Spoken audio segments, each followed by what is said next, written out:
You got me feeling like I'm back home. Love me like we're still young. Lady, love don't leave me young. Can we bring those good times back?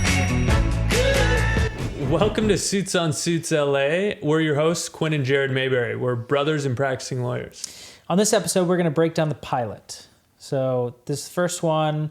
And just for everyone watching, spoiler alert, we're going to be talking about details of the first episode. So don't want to ruin it for anyone. This is the first time Jared and I have talked about it. We recently saw the episode. What'd you think? I thought it was good. I think it's a data dump.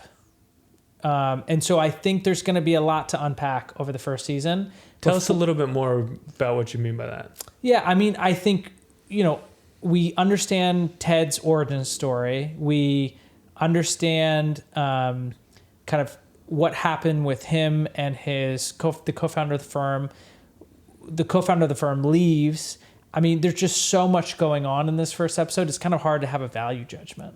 Yeah, and I think that was a little bit of a miss, in my opinion. Yeah. I guess I'm speaking out of both sides of my mouth here, but it actually was exposition by a different name. It was just like, oh, we're going to do flashbacks and tell his whole backstory. Yeah, so you're not really going to unpack it over the season, although maybe that is the case. There's still maybe more to the onion, right, that we just don't know yet as we peel back layers. And again, that's why I think it's one of those pilots where it doesn't catch you immediately, but it gives you a lot to chew on so that then episode 2, 3, 4, 5 may create all the drama. There's plenty of drama, but it creates all of the intrigue that you're looking for. Yeah, and then, I mean, the whole time I was watching it, I was comparing it to the original series. I think that's always going to be the case, and I think that's what they were. It was almost like they were trying to be like, you're jumping in season 5. You know what I mean? Yeah, and they're like, in season 5 to a different show. This is different. Yeah, this is not Suits. Like, this is Suits element. All right, so it's different. Tell me how you thought it was different. Darker. Right out of the gate, we see this clip. Let's play it. What is this? The original arrest report on Tina. He swore you wouldn't do that. You swore that you would testify against Pellegrini. I feel like I felt whenever I was watching Dark Knight the first time, we have, Ted Black, who's our new Harvey, our new protagonist, but he's changed. Without a doubt. He is darker. He's more willing. He shows from the beginning he's more willing to bend the rules a little bit or use power as his source of influence, whereas Harvey used intellect. Yeah, it was outfoxing the other side. Yeah. This guy is like a slugger who's going to just outpunch him. Yeah, agreed. He very much. It's funny because they both are DAs. Yeah. Or at least that's some part of their backstory. Origin story. Right. Yeah. And Ted, I don't think I'd want to be on the other side of his prosecutorial inquiries. Would not want to be the criminal defendant in that case. No, definitely not. Whereas Harvey, you'd be like, well, he bested me. Yeah, exactly. That clever bastard. Yeah. It's like, one's a grizzly bear, one's a fox. This is the police misconduct everybody's talking about. Exactly. So we have another clip that kind of highlights that. Dylan, you play a badass in the movies. I'm a badass in real life, and I intend to prove it to you right now. Are we gonna fight? We're gonna dance. All right. And then he goes on to strong arm the client into signing this retainer agreement. Yeah. What'd you think about that? Well, I mean, from a legal perspective, I thought, I want any client to determine that it's the right decision to engage with me, not to engage in some kind of power play around the engagement process. But, it really spoke to his character, right? Yeah, and I personally don't think it's effective, but everybody has different strategies. I mean, when it comes to lawyering broadly. Totally. Not who I am, and it would never work for me. It was interesting, though, that was it was almost like a planned play that they had at the office, and he must have done it multiple times because Ted and Rick. Yeah, because Rick knew exactly what to do, right? Yeah, exactly. And then as part of that conversation, Ted says, something to the effect of, I can walk away from any deal, and that's where the power lies. Yeah. I mean, just in every way we see he is scheming and he is about raw power. Totally agree. Yeah, I mean, it's a darker show. Yep. It's based in LA, which I love. We've got this exterior shot. Let's play it real quick. You got me feeling like I'm back home. Love me like we're still young. Lady, love don't leave me young. Can we bring those good? Makes me want to live in LA. the reason we moved here, Clem. Here's a question for you. I kind of wonder, after seeing that shot of beautiful LA, if they're afraid of making it too smooth, too suave, as making it too lighthearted. Because LA kind of has this vapid, kind of beautiful on the outside veneer. And so I'm wondering if they're trying to avoid that in the Like substance. all shine, no substance. Exactly. Yeah, I think maybe. My take was they were going for more of this like noir style, which is, LA is known for that. I don't know. You might be onto something there. It's like they're talking about entertainment law. It's set on the West Coast. They want it to have substance and depth, and yeah, maybe that's why they went that route. So we've started talking about Ted Black. Yep. Different than Harvey, for sure. For sure. We have Stuart. Yeah. It seems like at least at this point he's going to be the primary rival. 100%. That's kind of, they've already created the protagonist, antagonist. Although Ted's not exactly a protagonist. Yeah, morally gray at best. Yeah. And then Stuart seems like kind of a dick, Yes. but so is Ted. And you're like, I think the betrayal is, Ted is clearly the one being betrayed here, but it seems like, Stu has good reason to be pissed off. The way he reacts to being slighted a year ago seems to be kind of morally bankrupt, but he also got screwed a year ago, ostensibly. Yeah, and I guess at this point, it seems like the closest comparison from the original series is Louis Litt. This incredibly capable, insecure character on the show. Yeah, whereas I think Stuart's like all bluster. So he's like all confidence, which is kind of that's where they are misaligned. Yeah. But I definitely think he's always going to be the victim, or it seems right now that he's going to be the victim of Ted's kind of reactions. But yeah, so Stuart's closest comparison to the original series seems to be Louis Litt. And I think that Stuart's also incredibly insecure. There's some of these insults that seem to have, they would piss anybody off. Yeah. But it's also like you're going to betray your friend rather than confront them about how big of a dick they're being.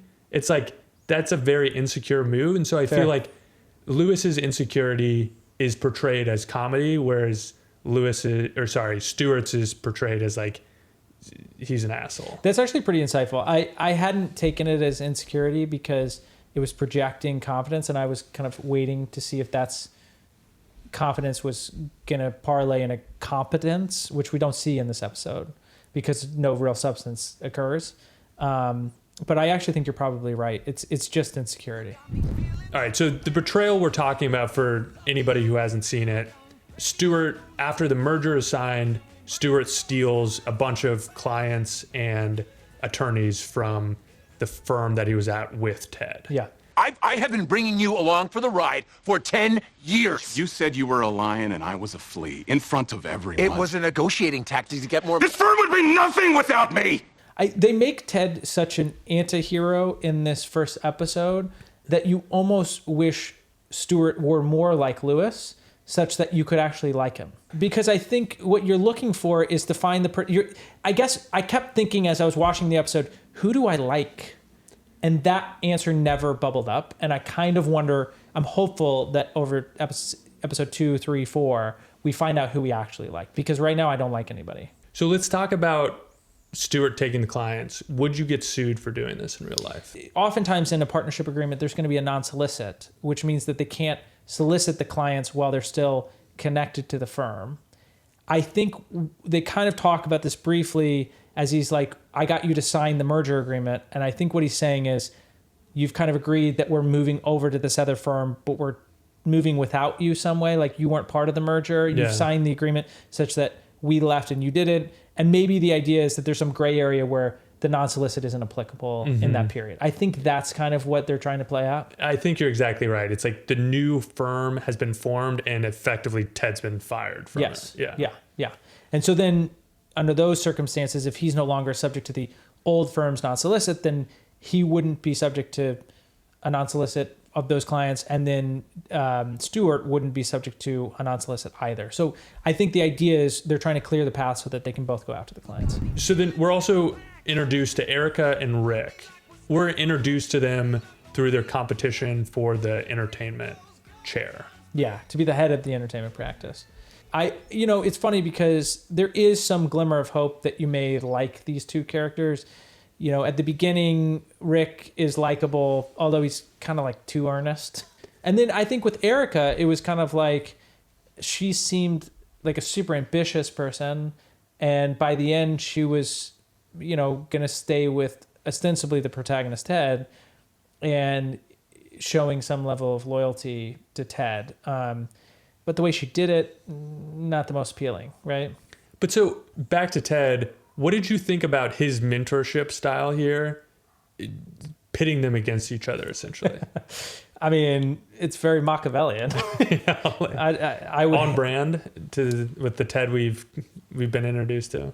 Yeah, agreed. Very much on brand. I would hate being his mentee. Yeah, I mean, it seems like he would suck to work for. But then we see this clip where we're introduced to, I guess, like the fundamental difference in their styles. I'm more concerned with where we're both going to be this time next week. You, me. You being on top of me? That's a fantasy that's never gonna happen. We'll see about that, Ricky. So I can't help but compare every element of this to the original series. So that being said, these two characters' closest comparison is probably Mike Ross. Yeah, I agree. Who honestly, immediately compare. But what's hilarious is the first season, we freaking both thought he was such a whiny little dork. True. And I already kind of like Erica. Yeah. She's my favorite character on the show as of right now. For sure. But speaking of Erica and mentorship styles, what did you think of the way she handled the situation with the junior associate Leah? With Leah, yeah. Yeah, I mean, I kind of feel like if you have a problem with her, with Erica, you got to go talk to her. Like, I actually think Rick's take is yeah, right. I mean, and we see Rick's take. Yeah. And if you can't have a difficult conversation with your own team, how are you gonna have one with an adversary? So no? No. Do me a favor? Can you take that sign down and give it to Henderson, please? Yeah. Thank you. And then we see her not take some. I know, that's the other thing, right? Like, whose team are you on? Yeah. Lee just seems like a menace. Just a chaos agent. So should we just say the one potential failing of Erica is not mentoring Leah well, but then you see Leah being a total little twerp. So I'm kind of like, I can't really blame Erica. I'm withholding judgment of her mentorship style, Quinn. No, but forget about the fact that she doesn't mentor Leah. Yeah. The move she makes where she's like, she reveals the information about the offer Stu makes her. Yeah. And then gives her a second chance. Like, the giving her a second chance is weird. I actually think I don't have any problem with like telling her a secret and seeing if it bubbles up. If it bubbles up. Like, I don't have a problem with that. I don't really have a problem with that either. I guess it was like the combination of everything that it's like, and then so you're going to prove to her that you knew better and then give her a second chance. And like, it's just like start mentoring her and own that, or like manipulate till you die. Or decide they're not worth it and like be like, you're not a great fit here. Nope. She's pulling her strings like a marionette, Quinn. Fair enough. Yeah. All right. Speaking of mentorship, let's talk about the promotion decision on the episode. Do you think he made the right move? I think my biggest point or biggest issue here is like the way he played it out didn't actually work, right? Yeah, but how was it ever going to work? I think you could have two heads. I think you have to sit them both down and tell them at the same time. But that's what I mean. I don't mean having two heads. How is it ever going to work to like pit them together, create this like rivalry, string them along at different times, create tons of uncertainty? This was definitely a Hail Mary. Yeah. He was going to have one of them. It was going to be Rick. And then Stuart leaves and he's panicked. And he's trying to save the firm. And so he's like, okay, I'll appease both of you so neither of you leave. So it's a total panic move. But then he played the panic move wrong. Yeah. By not telling them at the same time. And then what did you think of Erica's decision to stick around? I think it's genius, right? She understands power better than Rick does. Yeah. And Rick is like, the holier than thou crap that Rick kind of pulled out at the end. I didn't really buy it. How about you? I didn't really buy it either. And I think, here, let's play the clip. The man left to provide for his family, not to screw you. But the straw that broke the back, Lester. You're taking on something you despise just to save your firm. No, I think that the bit about Ted enjoying firing. Yeah, that was hard. It was hard. like firing that partner. But ultimately, I think like the holier than thou take doesn't even really make sense. Yeah, I mean, he's definitely shown to be the kind of more earnest person, as we talked about before. But I think this one, it kind of feels like a weird choice to leave. That said, going back to Erica, I kind of think she is she's understands the power dynamics, and she's making a power play here. If she's proving herself very necessary to the current state of the firm, and in doing so, she's rising up the ranks. I think it was, if you're an ambitious person, I think this is an opportune time to seize the reins. Okay, so we've talked about a few of the characters. I think just to beat a dead horse here and compare it to the original series, we're missing Donna in Suits LA. I totally agree. We do have Rosalind, who plays the assistant, but I don't think it needs to be the assistant. We just don't have the character who is kind of easygoing, again, funny, lighthearted. Moral compass. Yes, moral compass. That's actually a really good point. Definitely don't have that. We need someone. The noir is too noiry. Yeah. You know what I mean? We need a little levity. Yeah, other than the beautiful scenes of LA.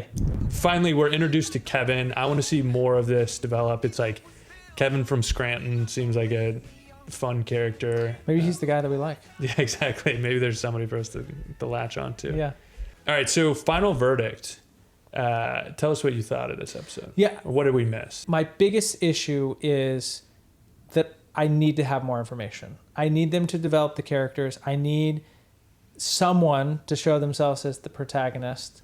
I would like a little more comic relief. I don't know if that's coming, but definitely the former is. Like, we're going to know who we like and who we don't like, I hope, soon. I just needed to play out more, if I'm totally honest. Yeah, I mean, my take is pretty similar to yours. I guess the only other thing I'd add is, while we had, we need more, there was also too much in the first episode. Yeah. I think by cutting back a little bit, they could have maybe developed some of the individual characters more. And even more than developing the individual characters, I think we really cared about, or at least I really cared about, the relationships in the original series. Yeah. And I say the comedic relief is the biggest piece missing. I think that they could have a darker show with less comedy, pull it off, and it'd be a fantastic show. But right now, the little bit of character development we do have is like, all these characters are their own individual islands. Yes, Fair. They're interacting, they're working together, but like, I'm not invested in any of the relationships. Even beyond how little I'm invested in the characters, I'm virtually 0% invested in the relationship. So like, whenever Rick leaves, it doesn't really bother me. Whenever Stuart, executes this immense betrayal, I don't really care. Yeah. Agreed. Yeah. I almost wish that the way they had written the first episode, which you got to know everyone, they all seemed super close, everyone seemed great, and then it ended with Stuart saying, "And we're gone," and that was it. Yeah. And then you're tantalized for the next episode. You're like, what's going to happen? Where are we going to go? How could? It's almost like Red Wedding-esque. You know what I mean? As the first episode. Yeah, it would have been great if they'd done it and then let me be intrigued for the next one. Yeah. You know what I mean? I get what you're saying. Yeah. All right, so I think on future episodes, we're going to give more of a legal perspective. But yeah, more than that, I'm interested to know what everybody thinks about the first episode. Yeah, you heard from us kind of our take on the episode. A lot of wait and see. I'd love to hear what you guys kind of think. Let us know what you think. Yeah, and we're late to the original Suits anyways. I want to know what fans of the show thought. Yeah. Did this live up to what you were hoping for? All right, we'll see you next week. You got me feeling like I'm back home.